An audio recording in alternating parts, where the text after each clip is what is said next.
Friends. आज पनीरची recipe आणली आहे. एन्जॉय द व्हिडिओ आणि आय होप तुम्हाला रेसिपी आवडेल. चला तर आपण रेसिपीकडे जाऊया. आपलं फ्रीझरमधलं काढलेलं पनीर हे गरम पाण्यात घातलं आहे आणि त्यामध्येच आपले फ्रोझन मिक्स व्हेजिटेबल पण घातलेले आहेत, कारण सगळे फ्रोझन होते त्यामुळे सॉफ्ट करणं आवश्यक आहे. त्यामुळे हे असं पाण्यामध्ये सोक करून ठेवलेलं आहे. या प्रकारे अर्धा एक तास सोक केल्यानंतर पनीर प्लेटमध्ये घेऊन त्याचे पीसेस करून घ्यायचे आहेत. जास्त वेळ नाही ठेवायचं आहे, 10-15 मिनटं ठेवायचं आहे. आता हे थोडे व्हेजिटेबल्स नॉर्मल होईपर्यंत मी ठेवणार आहे पाण्यामध्ये. आणि 2 रोमा टोमॅटो घेतले, थोडं जिंजर घेतलं, हा अनियन. आणि आपण आता रेसिपी करायला सुरुवात करूया. आणि कॅशू 10 ते 12 त्याच्यामध्ये गरम पाणी ॲड करायचं आहे. हे गरम पाणी करायला ठेवलं आहे केटलमध्ये. सो गरम झालं की आपण यात घालूया.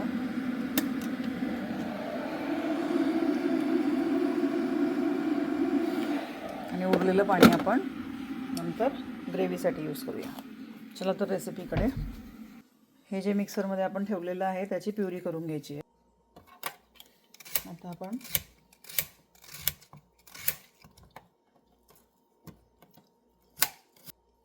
या प्रकारे आपण अनियन चॉप करून घ्यायचं आहे. हे जे कॅशू सोक केले होते गरम पाण्यामध्ये 10 ते 15 मिनटं त्याची पेस्ट करून घ्यायची आहे.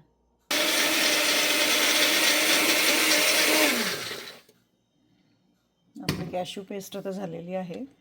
आणि आता शाही पनीर म्हणलं किंवा शाही रेसिपी म्हणली की घी आलंच. सो पनीरच्या भाजीमध्ये घी शिवाय मजा नाही, म्हणजे तूप घालायचं आहे.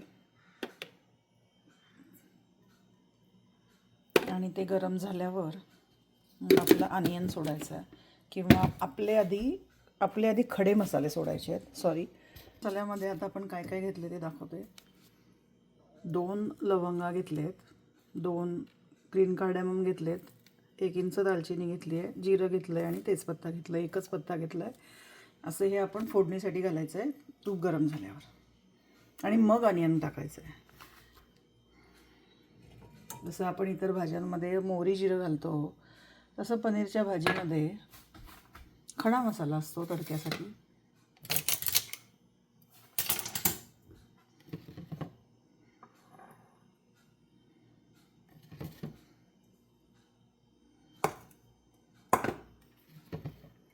आता आपलं गरम झालं आहे का ते कसं कळणार तूप, तर जिरं टाकून बघायचं आहे. यस, आपलं तूप गरम झालेलं आहे. खडा मसाला सोडायचा आहे. छान खमंग अरोमा आला की मग आपण कांदा सोडायचा आहे.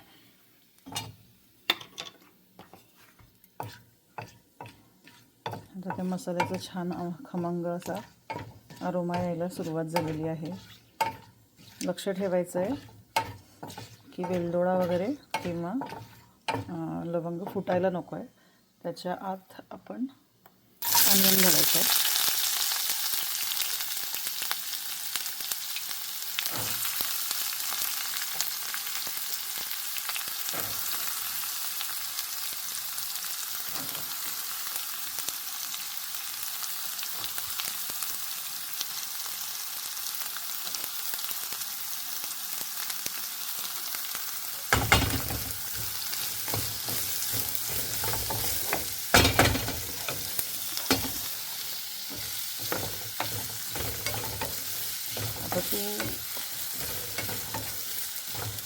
आता हा छान फ्राय करायचा आहे. आणि गोल्डन ब्राऊन झाला की मग आपण त्यात गार्लिक सोडायचं आहे. माझे गार्लिकचे क्यूब्स केलेले असतात त्यात मी सोडणार आहे. तुम्ही गार्लिकची पेस्ट सोडायची आहे. गुलाबी रंगावर तळून झाल्यावर कांदा. ही माझी गार्लिकची क्यूब आहे. आणि आता ही आपली टोमॅटो ग्रेव्ही पण केलेली आहे. मसाले मी काढलेले आहेत. यामध्ये थोडंसं लाल तिखट, धणे पावडर, हळद आणि बोंडेचा मिक्स मसाला घेतला आहे. काही लोक गरम मसाला घेतात, मी बोंडेचा मिक्स मसाला घेतला आहे. म्हटलं करून बघूया आज कशी होते. आणि आपली ही कॅशूची पेस्ट, आपल्या व्हेजिटेबल्स आणि साईडला माझा चहा आणि हे पनीर. सो या प्रकारे आपण आता लाल झाला कांदा की मी तुम्हाला परत आपण बघूया. हे मुगाचं डोश्यांचं सोप केलेलं आहे. उद्या डोसे करायचा विचार आहे, कारण मुलीला सुट्टी आहे आणि तिला सारखं सेम भाजीपोळी कंटाळा येतो, म्हणून आता डोसे टाकलेत. बघूया तिचा मूड चांगला होतोय का. कदाचित पनीरमुळे मूड चांगला होईल, कारण मुलांना भाजीपोळी हा प्रकार आवडतच नाही. त्यामुळे आता हा डोसा उद्या आणि आता पनीर. यामध्ये आता गार्लिकसुद्धा घालते, कारण गार्लिकला पण छान खमंग असं फ्राय करून घ्यायचं आहे. त्यामुळे या स्टेजला गार्लिकसुद्धा घालते, कारण माझा हा फ्रीझरमधला असल्यामुळे त्याला जरा फ्राय करायला वेळ लागतो. गार्लिकची अशी स्टेज असते की तुम्ही सुरुवातीला तूप गरम झाल्यावर सुद्धा घालू शकतात किंवा कांदा पूर्ण गुलाबी झाल्यावर सुद्धा घालू शकतात. फक्त त्याची एक टीप आहे की तो छान अरोमा येईपर्यंत भाजायचा आहे, नाहीतर कच्ची टेस्ट लागते गार्लिकची. अरोमा येईपर्यंत भाजायचा तो छान. आता तो कांद्याबरोबर छान होणार, पाणी त्याचं जिरलं जाईल जे काय फ्रीझरमधलं होतं ते, आणि छान तो फ्राय होणार.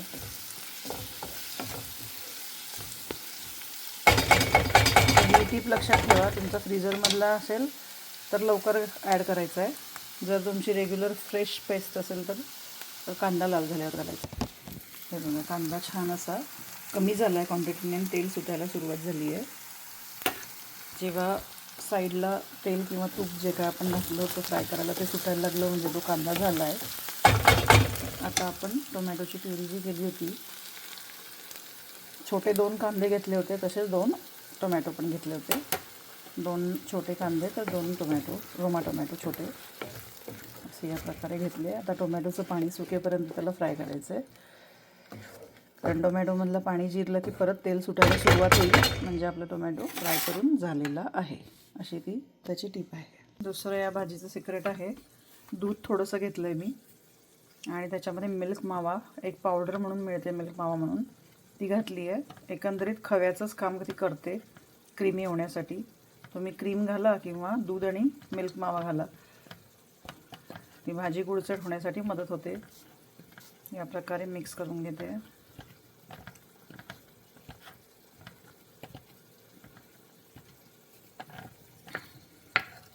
हे अगदी शेवटी घालायचं आहे, कारण दूध असल्यामुळे दूध फाटण्याची शक्यता असते आणि खूप शेवटी घालायचं आहे. आता आपण हे बघा, आता हळूहळू त्याला टोमॅटोचं पाणी जिरायला सुरुवात झाली आहे आणि ते तूप सुटायला सुरुवात झाली आहे. सो या स्टेजला तुम्ही जे मसाले, ड्राय मसाले काढलेले होते ते घालायचे, जेणेकरून ते सुद्धा फ्राय होतील त्याच्याबरोबर आणि जळणार नाहीत. जर या स्टेजला घातले तुम्ही तर ते जळत नाही मसाले. जर तुम्ही पूर्ण तूप सुटल्यावर घातले तर ते जळू शकतात. आता ते छान फ्राय होतील आणि टोमॅटोचं पाणी जिरलं जाईल आणि छान तूपही सुटेल आणि मसाल्यांचा अरोमा पण छान येईल.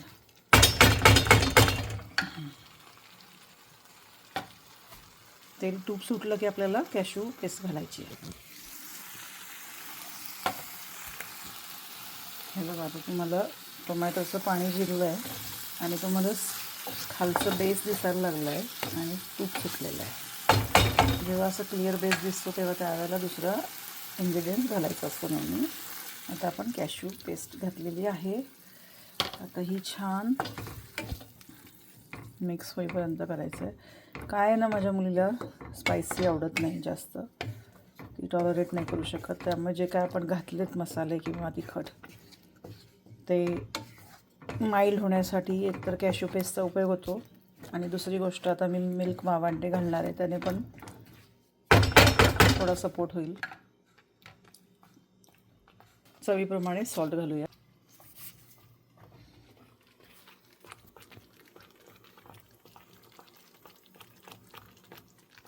चवीप्रमाणे घालूया आणि लागेल तसं नंतर ॲड करता येतं.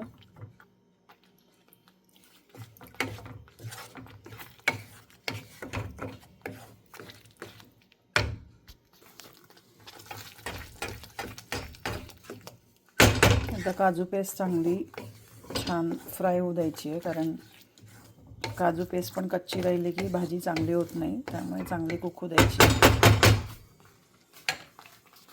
या स्टेजला आपण व्हेजिटेबल्स जे आपण थॉ करून ठेवलेले होते ते पण ॲड करायचे आहेत, जेणेकरून मसाल्यामध्ये त्याला व्हेजिटेबलला फ्लेवर पण येईल थोडासा.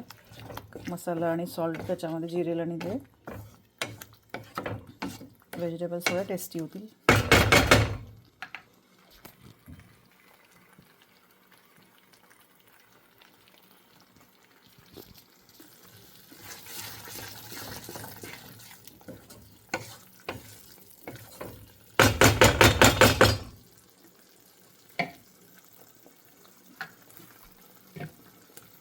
आता आपण हे मिक्सर ज्यामध्ये आपण कॅशू पेस्ट केली होती ते पाण्याने धुवून यामध्ये ग्रेव्हीमध्ये सोडायचं आहे. आपल्याला जेवढं लिक्विड आवश्यक आहे तेवढं तुम्ही घालायचं आहे.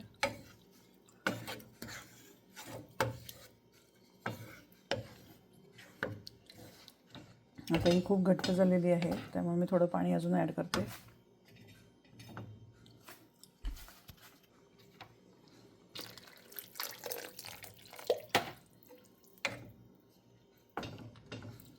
पाणी तुमचं टाकून झाल्यानंतर, ॲड करून झाल्यानंतर तुम्ही परत सॉल्ट चेक करायचं आहे आणि बघायचं की सॉल्ट तुम्हाला योग्य आहे की नाही. पाणी ॲड केल्यानंतर तुम्हाला सॉल्ट लागू शकतं. या स्टेजला आता पाणी घालून झालेलं आहे, त्या स्टेजला मी आता दूध आणि मिल्क मावा घालते.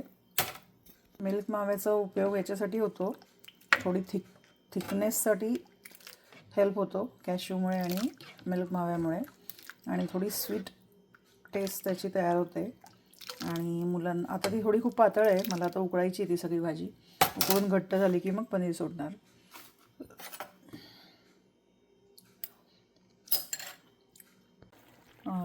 अजून एक गोष्ट ॲड करायची आहे, ती म्हणजे एव्हरेस्टचा किचन किंग मसाला. पनीरची भाजी असली की किचन किंग मसाला लागतोच आपल्याला, अगदी 1/4 स्पून घालायचा आहे फ्लेवरसाठी. आणि कसुरी मेथी क्रश करून घालायची आहे. पनीरची भाजी असली म्हणजे कसुरी मेथी छानच लागते. कसुरी मेथी पोटॅटोच्या भाजीमध्ये पण घालायची असते.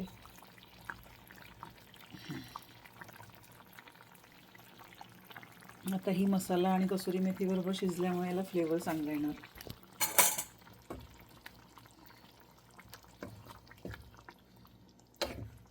थिकनेसकडे चालली आहे आता ग्रेव्ही.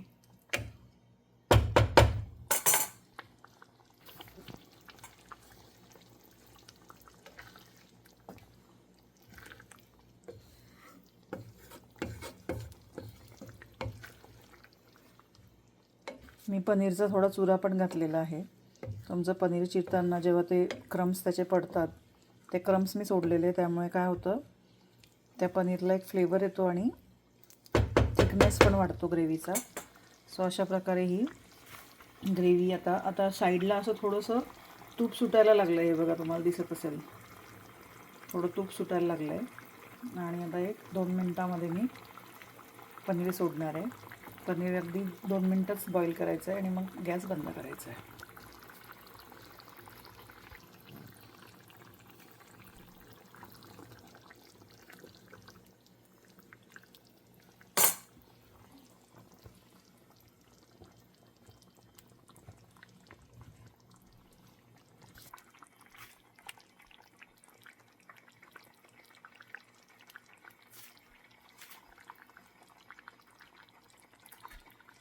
हॉटेलमध्ये जर पाहिलं असेल तर त्यांची ग्रेव्ही खूप हाय फ्लेमवर बॉईल केली जाते, जेणेकरून सगळ्या मसाल्यांचा अरोमा त्याच्यामध्ये ग्रेव्हीमध्ये मिक्स होतो, कारण ते वेळेवर मसाले टाकून फ्राय करतात ग्रेव्ही वगैरे. तर या प्रकारे मी तिला आता हाय फ्लेमवर थोडं करते हॉटेलसारखं. आणि त्यात आपले पनीर सोडायचे.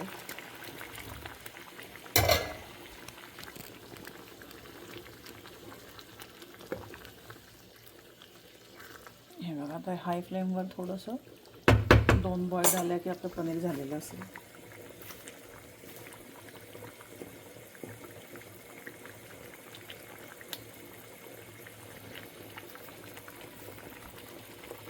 तुम्ही पनीरबरोबर बॉईल केलं की पनीरमध्ये पण फ्लेवर थोडा जातो. तुम्हाला हवं असेल तर तुम्ही मॅरिनेट करून ठेवू शकता पनीर, पण खूप फॅन्सी न करता कधी कधी मुलांना सिम्पल पण आवडतं. सो म्हणून आता चांगलं 2 बॉईल आले छान. आपल्या खानदेशी लँग्वेजमध्ये म्हणजे खदा शिजली भाजी की झाली, असा तो खानदेशी वर्ड आहे. खदा शिजली की ती भाजी झाली. सो तिला चांगलं खदा अशी बॉईल आणायची आहे. Sorry to say that word, पण खानदेशीमध्ये तसंच म्हणलं. आता खदा शिजली की आपली भाजी झाली.